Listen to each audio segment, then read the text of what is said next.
শাওয়াল মাসের রোজার ফজিলত ও আমলগুলো কি কি? রমজানের পরের মাসটাই শাওয়াল মাস। ঈদের চাঁদ দেখা গেলে সেই চাঁদটা মূলত শাওয়াল মাসের চাঁদ। এই শাওয়াল মাসের করণীয় কি, আমল কি? উত্তর হলো যে শাওয়াল মাস এর দুইটা ফজিলত আছে। এক হলো এটা হজের মাস।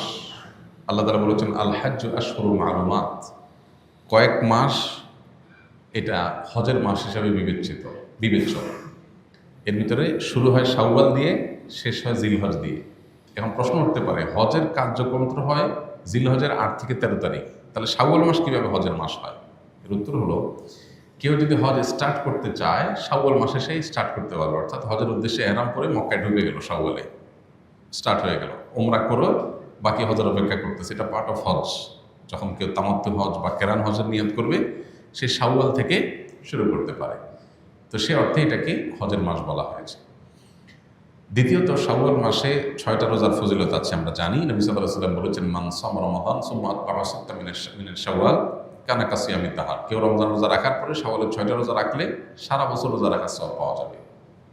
অনেকে এটাকে ব্যাখ্যা করেন এইভাবে যে আল্লাহ তাআলা যে কোনো আমলের 10 গুণ বাড়িয়ে দেন, কোনো কোনো ক্ষেত্রে 700 গুণ আরও বেশি পরিমাণ দেন অনেকে।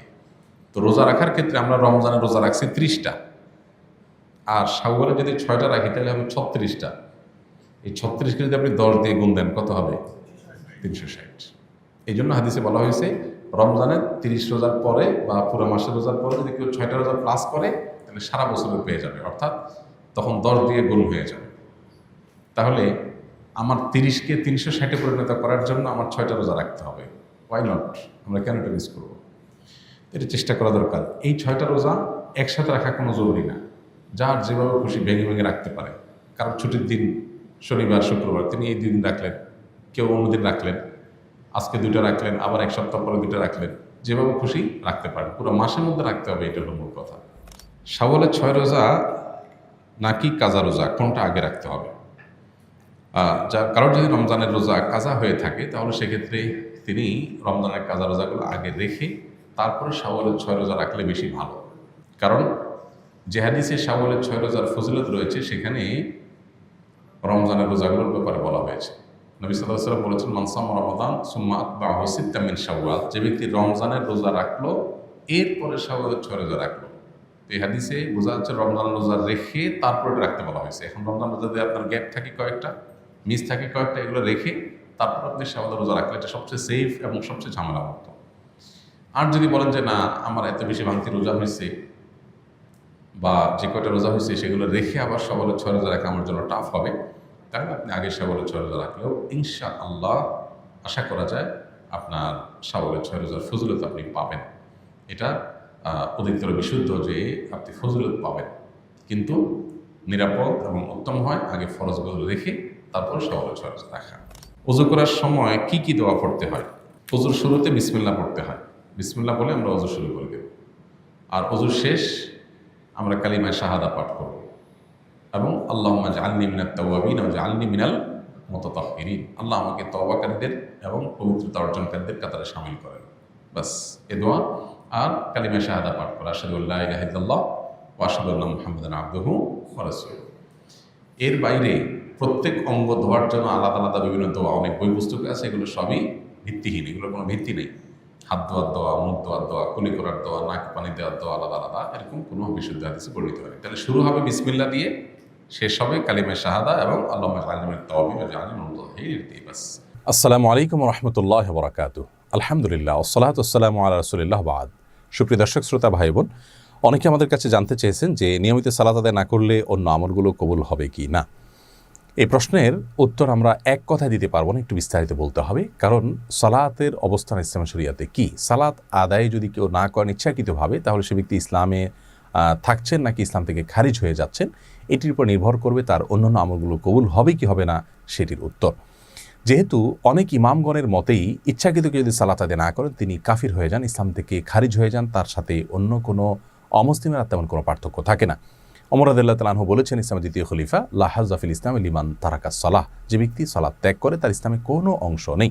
রাসূল আকরাম সাল্লাল্লাহু আলাইহি ওয়াসাল্লাম বলেছেন, আল আহদুল্লাযী বাইনানা ওয়া বাইনাহুম তারকুস সালাহ, আমাদের সাথে অমুসলিমদের পার্থক্য হলো সালাত ত্যাগের বিষয়টি, অর্থাৎ কেউ সালাত ত্যাগ করলে সে ব্যক্তি কুফরি কুল্লু মান তারাকা সালাতা মুতাআম্মিদান ফাকাদ কাফারা। তো এই সমস্ত হাদিসের ভিত্তিতে অনেক ইমামদের মতেই ইচ্ছাকৃত সালাত আদায় না করলে, ইচ্ছাকৃত নামাজ না পড়লে সে ব্যক্তি আসলে আর মুসলিম থাকেন না। যদি কেউ মুসলিমই না থাকে তাহলে সেক্ষেত্রে তার অন্য কোনো আমল আল্লাহর কাছে কাউন্ট হবে না, গণ্য হবে না এবং তার অ্যাকাউন্টে যোগ হবে না। এই মত অনুযায়ী অন্য কোনো আমল কোনো কাজে আসবে না। কিন্তু ইমাম আজম আবু হানিফা রাহিমাহুল্লাহ সহ অন্য অনেক ইমামের মতে যদি কেউ সালাত আদায় না করেন অথচ তার ভিতরে অপরাধ বোধটা থাকে যে হ্যাঁ সালাত আদায় করছি না, আমি ভুল করছি, আমার করা উচিত, তাহলে সে ব্যক্তি ইসলাম থেকে খারিজ হবে না। যেহেতু তিনি বিষয়টাকে অস্বীকার করছেন না, তিনি কাফের হয়ে যাবেন না, তবে তিনি অনেক বড় ধরনের অপরাধ করছেন, কবিরা গুনাহে লিপ্ত রয়েছেন, ইসলামের একটা রোকনকে তিনি ছেড়ে দিচ্ছেন। অবশ্যই এটি কুফরি, এতে কোনো সন্দেহ নেই, কিন্তু এই কুফরি তাকে ইসলাম থেকে খারিজ করে দিবে না। তো এই মত অনুযায়ী সালাত আদায় না করলেও তার অন্যান্য আমল, যেমন তিনি দান করলেন, সাদকা করলেন, রমজান মাসে সিয়াম পালন করলেন বা অন্যান্য কাজ করলেন, সেগুলো আল্লাহর কাছে গ্রহণযোগ্য হতে পারে। সালাত হয়তো তিনি কোনো কোনো ওয়াক্ত আদায় করছেন, কোনো কোনো ওয়াক্ত আদায় করছেন না, এরকম যদি হয়। তো যেহেতু দুটি মত আমরা পেলাম, দ্বিতীয় মত অনুযায়ী আবু হানিফা রাহিমাহুল্লাহর মত অনুযায়ী সালাত আদায় যদি মাঝে মধ্যে কেউ না করেন তাহলে সেক্ষেত্রে অপরাধ বোধ তার মধ্যে থাকলে অন্যান্য আমল বরবাদ হয়ে যাবে না, বরং সেগুলো তার জন্য কাউন্ট হবে। কিন্তু একটি কথা আমাদেরকে সম্মানিত দর্শক অবশ্যই জেনে রাখতে হবে, তা হলো একজন মানুষ তার মূল জিনিসটাই যদি না থাকে তাহলে শাখাগত অনেক বিষয় তার কাছে থাকলে সেগুলো তেমন কোনো মূল্য রাখে না। ধরুন আপনি তরকারি রান্না করবেন, তরকারির মূল উপাদান হলো সবজি। এখন আপনার সবজি জাতীয় কোনো কিছুই নাই, কিন্তু আপনার কাছে পানি আছে, লবণ আছে এবং মরিচ, হলুদ সব কিছু আছে, তাহলে কিন্তু আপনি তরকারি রান্না করতে পারবেন না। অতএব ইসলামের মূল বিষয়টাই হলো ঈমানের পরে সালাত, ৫ ওয়াক্ত নামাজ। সে নামাজটাই যদি আপনার না থাকে তাহলে আপনি অন্যান্য আমল কবুল হলেই কি আর না হলেই কি, বিষয়টা এই পর্যায়ে চলে যায়। অর্থাৎ আপনার কাছে অন্যান্য আমল কবুল হলো, তার মানে লবণ থাকলো, আপনার মরিচ থাকলো, পানি থাকলো, তেল থাকলো, কিন্তু আপনার আসলটাই সবজিটাই থাকলো না। বিষয়টা এরকম হয়ে যায়। এই জন্য অবশ্যই আমাদের অন্য সমস্ত আমলের চাইতে গুরুত্বের সাথে সালাতকে আমাদের জীবনে রাখা উচিত, সালাত আদায় করা উচিত। তবে হ্যাঁ, আমরা আবু হানিফা রাহিমাহুল্লাহর মতটাকে অধিকতর শক্তিশালী মনে করি। সেই দৃষ্টিকোণ থেকে আমরা বলতে পারি যে সালাত আদায়ে যদি আপনার ত্রুটিও থাকে, মাঝে মধ্যে আপনি নাও করেন, আপনার অন্য সব আমল বরবাদ হয়ে যাবে, এমনটি সঠিক নয়। আল্লাহ তাআলাই সর্বোত্তম, শুদ্ধ এবং সঠিকটা ভালো জানেন।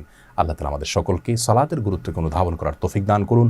অন্য আমলের চাইতে সালাতের গুরুত্ব যে অনেক বেশি, সে বিষয়টা আমরা যেদিন অনুধাবন করতে পারবো সেদিন আমরা পরিপূর্ণ এবং পাক্কা মুসলমান হতে পারবো। আসসালামু আলাইকুম ওয়া রাহমাতুল্লাহি ওয়া বারাকাতুহু।